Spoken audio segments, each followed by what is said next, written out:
Hola a todos, bienvenidos a la clase de hoy. En esta oportunidad vamos a hablar del procedimiento de ejecución de hipoteca, establecido en los artículos 660 y siguientes de nuestro Código de Procedimiento Civil. Vamos a iniciar con lo que es la definición que nos da nuestro Código Civil en el artículo 1877 de lo que es la hipoteca, de la manera siguiente. La hipoteca es un derecho real constituido sobre los bienes del deudor o de un tercero, en beneficio de un acreedor para asegurar sobre estos bienes el cumplimiento de una obligación. La hipoteca es indivisible y subsiste toda ella sobre todos los bienes hipotecados, sobre cada uno de ellos y sobre cada parte de cualquiera de los mismos bienes. Está adherida a los bienes y va con ellos cualesquiera que sean las manos a que pasen. Como vemos, la hipoteca es un derecho real y esto nos interesa a los efectos de conocer que va a perseguir siempre al bien, va a estar adherida al bien, lo que va a traer como consecuencia que sin importar que el bien deje de estar en manos del deudor, siempre va a existir la garantía sobre la deuda que va a perseguir a ese bien, lo cual puede generar también o puede afectar la esfera de los derechos de un tercero. Vamos entonces a empezar con las disposiciones del artículo 660 y la primera sección del artículo 661 que vamos a empezar a estudiar de la manera siguiente. La obligación de pagar una cantidad de dinero garantizada con hipoteca se hará efectiva mediante el procedimiento de ejecución de hipoteca establecido en el presente capítulo. Llegado el caso de trabar ejecución sobre el inmueble hipotecado, por estar vencida la obligación garantizada con la hipoteca, el acreedor presentará al tribunal competente el documento registrado constitutivo de la misma e indicará el monto del crédito con los accesorios que estén garantizados por ello y el tercero poseedor de la finca hipotecada, si tal fuera el caso. Asimismo, presentará copia certificada expedida por el registrador correspondiente de los gravámenes y enajenaciones de que hubiere podido ser objeto la finca hipotecada, con posterioridad al establecimiento de la hipoteca cuya ejecución se solicita. El juez podrá excluir de la solicitud de ejecución los accesorios que no estuvieren expresamente cubiertos con la hipoteca y examinará cuidadosamente si están llenos los extremos siguientes. Primero, si el documento constitutivo de la hipoteca está registrado en la jurisdicción donde esté situado el inmueble. Segundo, si las obligaciones que ella garantiza son líquidas de plazo vencido y no ha transcurrido el lapso de prescripción. Tercero, si las obligaciones no se encuentran sujetas a condiciones u otras modalidades. Como en todos los procedimientos especiales, en la ejecución de hipoteca existen causales especiales de admisibilidad que deben ser verificadas por el juez antes de dar curso al procedimiento. En este caso, el artículo 661, esta primera sección que revisamos, nos indica que el demandante debe acompañar con el libelo el documento constitutivo de la hipoteca, señalar los accesorios, tanto el monto como los accesorios que esté buscando cobrar, debe señalar también si existe algún tercero poseedor del bien que se encuentre hipotecado y el juez además le va a exigir, tal como establece este artículo, una certificación de gravamen en la que consten todos los gravámenes y posibles enajenaciones de los que haya sido objeto del bien posteriores a la hipoteca. Una vez consignado esto por el demandante, previa a la admisión, el juez va a verificar en principio la tenencia de todos estos documentos y va a verificar cada uno de los accesorios solicitados por el demandante que efectivamente estén cubiertos en la hipoteca. Por ejemplo, los accesorios podrían ser o se pueden considerar los intereses. Si los intereses están cubiertos con la hipoteca, se pueden incluir en la demanda. Si los intereses no fueron cubiertos en el documento de hipoteca, no se van a poder incluir aquí y el juez tiene la potestad de excluirlo. Posterior a esto, el juez va a verificar si efectivamente el documento de hipoteca está registrado en la jurisdicción donde se encuentra el inmueble. Y aquí nos preguntaremos, bueno, ¿cómo podría pasar esto? Si, por ejemplo, tienen que se constituyó hipoteca sobre una cierta cantidad de bienes o sobre varios bienes que se encuentran en jurisdicciones diferentes, es posible que el documento constitutivo de la hipoteca lo hayan registrado en unas jurisdicciones y en otras no. Esto debe ser verificado por el juez, que el documento que estén consignando efectivamente esté registrado, esté protocolizado en la jurisdicción donde se encuentra el bien. Además, el juez debe verificar si las obligaciones se encuentran líquidas y de plazo vencido y si no ha ocurrido la prescripción. Y por último, debe verificar además si las obligaciones no están sometidas a alguna condición o a alguna modalidad que en tal caso puedan estar suspendiendo esta posibilidad de ejecutar la hipoteca. Vamos a continuar entonces con la última sección que vamos a leer respecto al artículo 661. Si el juez encontrare llenos los extremos exigidos en los ordinales anteriores, decretará inmediatamente la prohibición de enajenar y gravar el inmueble hipotecado, lo notificará inmediatamente al registrador respectivo a los efectos establecidos en el artículo 600 de este código y acordará la intimación del deudor y del tercero poseedor para que paguen dentro de 3 días, apercibidos de ejecución. Si de los recaudos presentados al juez se desprendiera la existencia de un tercero poseedor y el solicitante no lo hubiera indicado, el juez procederá de oficio a intimarlo. El auto del juez, excluyendo de la ejecución determinadas partidas o no acordando esta, será apelable en ambos efectos.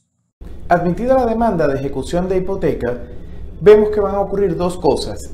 La primera, el juez va a decretar la prohibición de enajenar y gravar y, tal como indican las disposiciones relativas a esta medida, va a oficiar al registrador a los fines de que estampe la nota marginal en el libro respectivo. Además, el juez va a ordenar la intimación del deudor y la del tercero poseedor para que paguen dentro de los 3 días siguientes apercibidos de ejecución.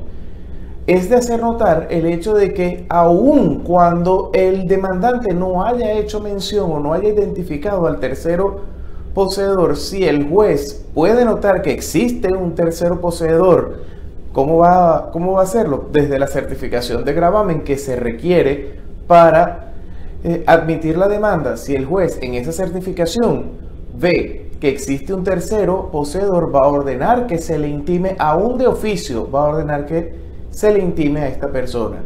Además, el artículo nos deja claro que si el juez decide excluir alguna partida o alguno de estos accesorios de lo que estuvimos hablando, el auto por el cual declara que se excluyen estos accesorios será apelable en ambos efectos.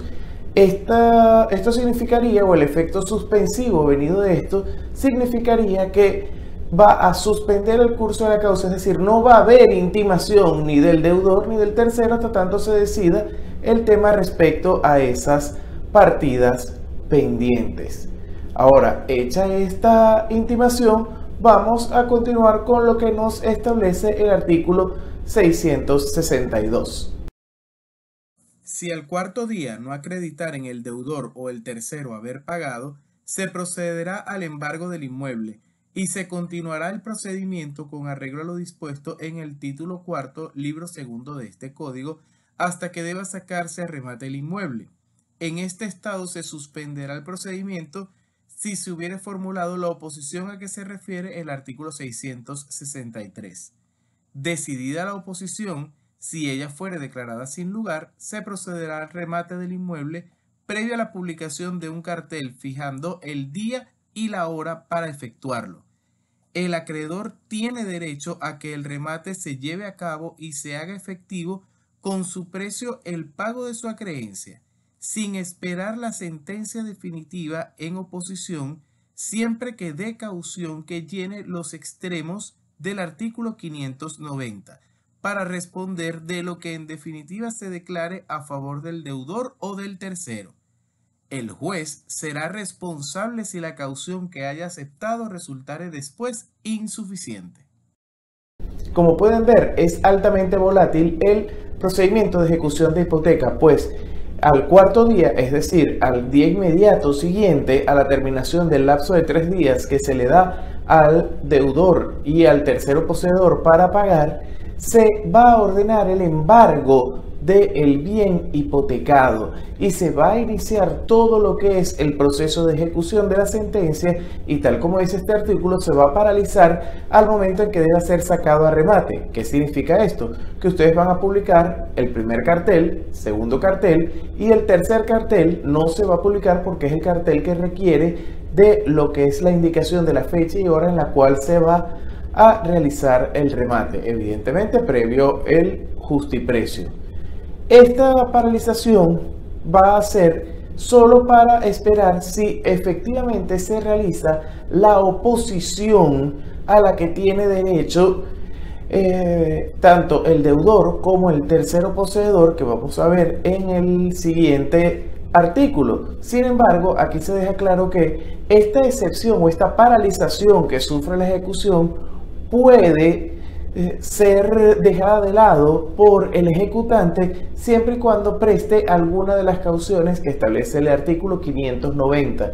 Esto significaría que al prestar caución, el acreedor hipotecario tiene la posibilidad de que se saque a remate anticipadamente el bien, cobrarse de esa creencia, y va a quedar simplemente garantizado con alguna de las cauciones del 590 los resultados de ese proceso. Esto es precisamente por la fuerza ejecutiva que trae consigo el documento constitutivo de lo que es el derecho real de hipoteca. Vamos a continuar entonces con lo que es las causales o las posibilidades para hacer oposición que tienen tanto el deudor como el tercero poseedor, que están establecidas de la siguiente manera, para el cual cuentan con un lapso de 8 días.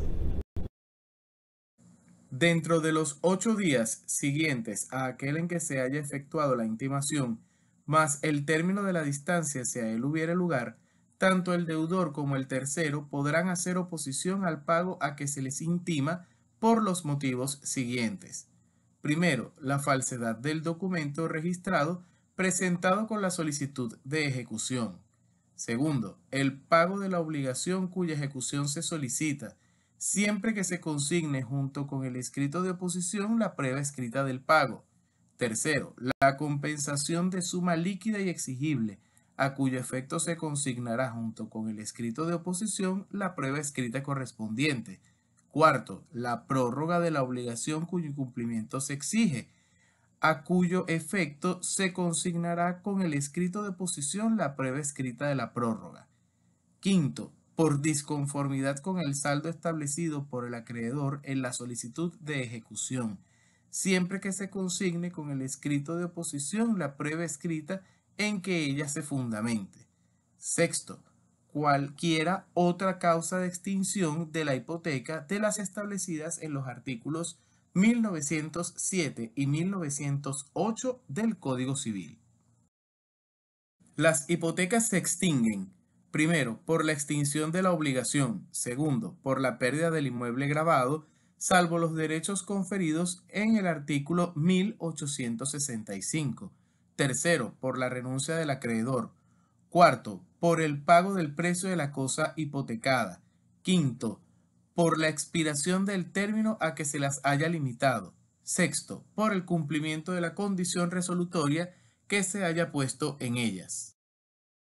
La hipoteca se extingue igualmente por la prescripción, la cual se verificará por la prescripción del crédito respecto de los bienes poseídos por el deudor, pero si el inmueble hipotecado estuviera en poder de un tercero, la hipoteca prescribirá por 20 años.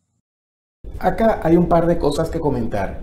La primera, como pueden ver, la oposición a la ejecución de la hipoteca es una oposición fundada. Tiene que estar basada en alguna de estas causales que acabamos de ver. Si no tiene este fundamento, simplemente no va a ser tomada en cuenta. Y además, existe también la característica de que, tal como establece este artículo, existen dos lapsos que corren paralelos. Los 3 días para realizar el pago y los 8 días para realizar la oposición corren de manera paralela. Es decir, los primeros 3 días del pago también son de oposición. Sin embargo, la oposición dura 5 días más para un total de 8. A diferencia del lapso del pago, como ya vimos en la explicación anterior, una vez precluido, al día inmediato siguiente, que vendría siendo el cuarto día, se da inicio a lo que es el proceso de ejecución con el embargo del bien. Ahora vamos a ver cuál es la tramitación una vez presentada esta oposición y que la misma efectivamente pueda ser considerada por el tribunal. En todos los casos de los ordinales anteriores, el juez examinará cuidadosamente los instrumentos que se le presenten y si la oposición llena los extremos exigidos en el presente artículo, declarará el procedimiento abierto a pruebas y la sustanciación continuará por los trámites del procedimiento ordinario hasta que deba sacarse a remate el inmueble hipotecado, procediéndose con respecto a la ejecución como se establece en el único aparte del artículo 634.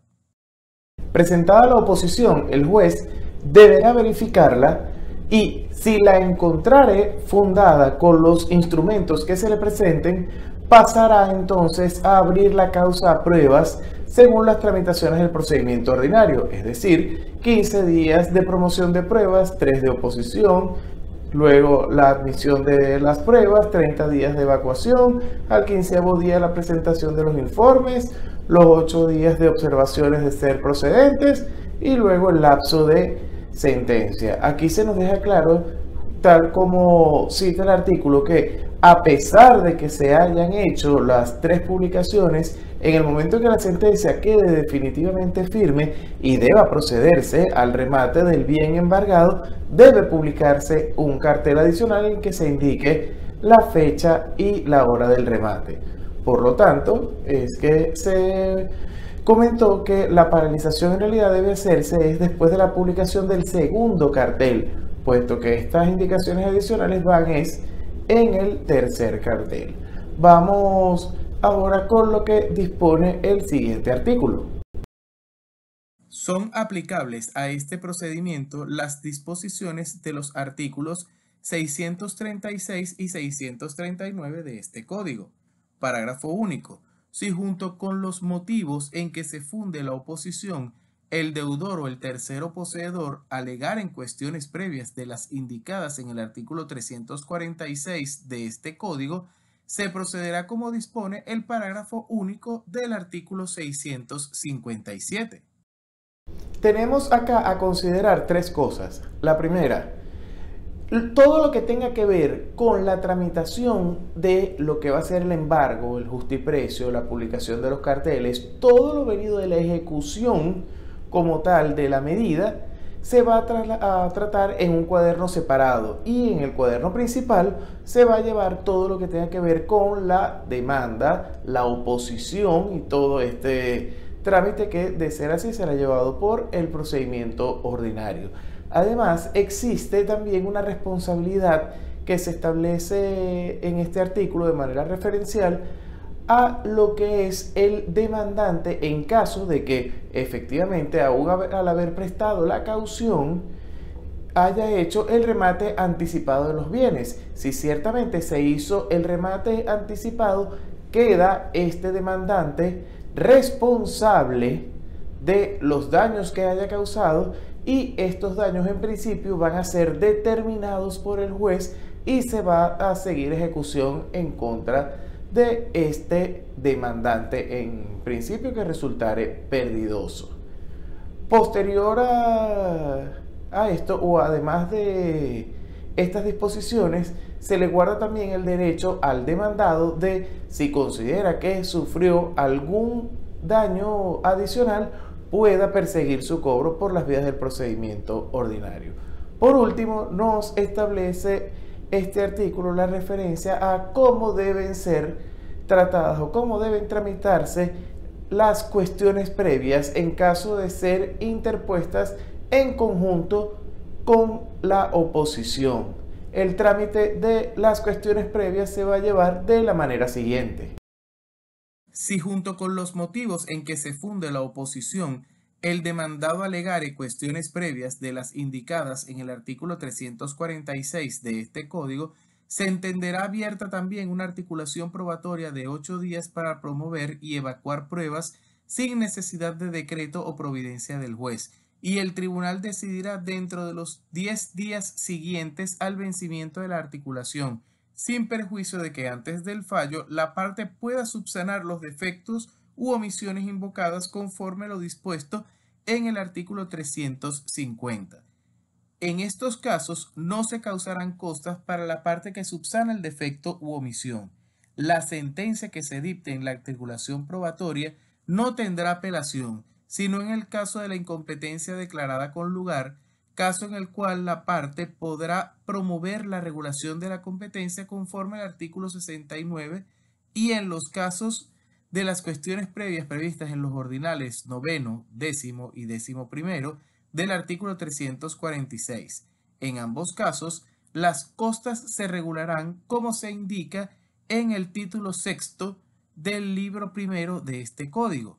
Los efectos de las cuestiones previas declaradas con lugar en la sentencia de la articulación definitivamente firme serán los indicados en los artículos 353, 354, 355 y 356 según los casos. Como vemos, la tramitación de las cuestiones previas en el procedimiento de ejecución de hipoteca es bastante más breve que la tramitación ordinaria que se le da a estas excepciones. Entonces, ya con esto y para concluir, lo que debemos es citar lo que establece el artículo 665. La ejecución de las obligaciones garantizadas con hipoteca que no llene los extremos requeridos en el artículo 661 de este capítulo se llevará a cabo mediante el procedimiento de la vía ejecutiva. Cuando no se logre la intimación personal del deudor o del tercero poseedor, dicha intimación se practicará en la forma prevista en el artículo 650 de este Código. Este artículo nos establece que las obligaciones garantizadas con hipoteca que no cumplan con los extremos del artículo 651 podrán perseguirse por los trámites de la vía ejecutiva. Es decir, cuando existe una garantía hipotecaria, tenemos la opción de irnos por el procedimiento de ejecución de hipoteca. Si no podemos optar por este, vamos a ir por el procedimiento de vía ejecutiva. ¿Por qué? Porque si a fin de cuentas no podemos cumplir con los requisitos que establece el artículo 651, de todas maneras tendremos un documento público en el que va a constar la creencia que nos va a servir para hacer uso de la vía ejecutiva. Entonces, ya para concluir y para hacer un resumen de lo que sería el procedimiento de ejecución de hipoteca, entonces tendríamos que este procedimiento inicia con la demanda. Presentada la demanda, el tribunal se va a pronunciar sobre la admisión. En este momento de la admisión, el tribunal, ¿qué va a hacer? Va tanto a ordenar la intimación del demandado como va a ordenar una medida de prohibición de enajenar y gravar. Ahora, hecha la intimación del demandado, empiezan a correr dos lapsos que corren paralelos. El primer lapso, el lapso de 3 días para realizar el pago, y el otro lapso que viene corriendo de manera paralela es el lapso de 8 días para realizar la oposición. Ahora, una vez corre este lapso de los 3 días de realización del pago, se va a ordenar el embargo del bien. Se va a realizar el justiprecio, se va a publicar el primer cartel, el segundo cartel, y esto se va a detener acá. En caso de que se consigne o de que se realice oposición dentro del lapso establecido de 8 días, el tribunal la va a admitir y va a tramitar esto por el procedimiento ordinario. En cambio, si al presentarse la oposición no se admite la misma, el procedimiento en este caso va a continuar con lo que es ya el remate del bien, remate al que también se va a llegar una vez que se obtenga una sentencia definitivamente firme o una vez que caucione el demandante según las cauciones del artículo 590.